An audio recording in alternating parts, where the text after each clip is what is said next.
mentioning, we have a fiduciary responsibility to deliver the highest returns possible. So returns will always be the #1 focus, but sustainability is increasingly the #2 focus in many of those investors' minds. And so that's certainly something we think about a great deal.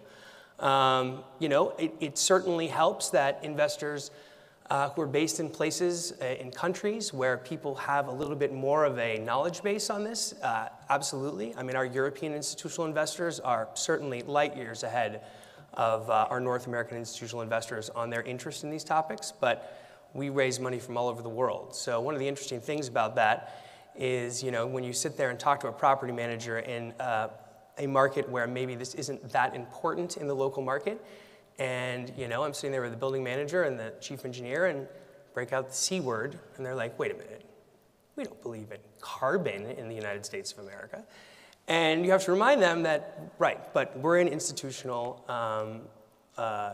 we raise money from many institutional investors all over the world, and they're in countries that do care. So you might be a property manager in a suburban office park somewhere in a state that isn't really focused on that as a topic. And we have to make it very clear to them, remember, there are people who own this building who care a lot, and they have a totally different set of focuses than what you might read in the paper in your market.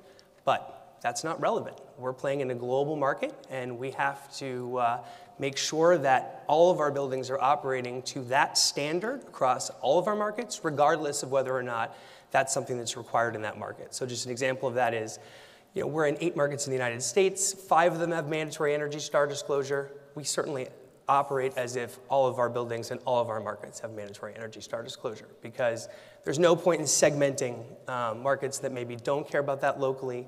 Our investors care about that globally. And then, so down a little bit on the list, government, new laws and regulations. Certainly disclosure is a big deal. Mandatory Energy Star disclosure is just starting to happen now. New York just released the comprehensive list of all the buildings in New York and their energy performance. It's quite an interesting list. It's not particularly usable right now, meaning that data will one day be in CoStar. And when it is, it will change leasing. But it hasn't happened yet. Today it's in a giant Excel spreadsheet that's virtually incomprehensible. But that data's out there, and it's going to become part of the leasing process very soon. And when it does, it is going to substantially change the leasing market. And we want to be ready for that. And we're certainly thinking long and hard about how all of our buildings perform. And we're assuming, even if it's not the case today, that very soon that information will be public.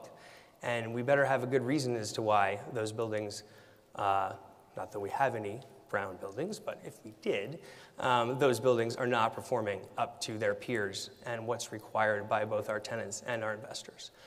And finally, I would add our competitors. I mean, this is a increasingly important competitive position for us. We certainly know that people are looking, and the GRESB survey that Nils runs, we submit all of our funds to that. And we have a number of Green Star funds, but at the end of the day, that is an enormous marketing advantage for us in raising money. And ultimately, raising money is how we keep the business going. So we care a great deal about that as well. So for all those reasons, that's why we care. And all those reasons are only becoming more important by the day. And so when you talk about the push versus the pull, which I hadn't thought about that term in that way, but it's perfect to explain it, the pull is starting to be increasingly strong from both our clients, from the government, from any number of places. And so for a company like Tishman Speyer, there's just no question that this is where we need to be.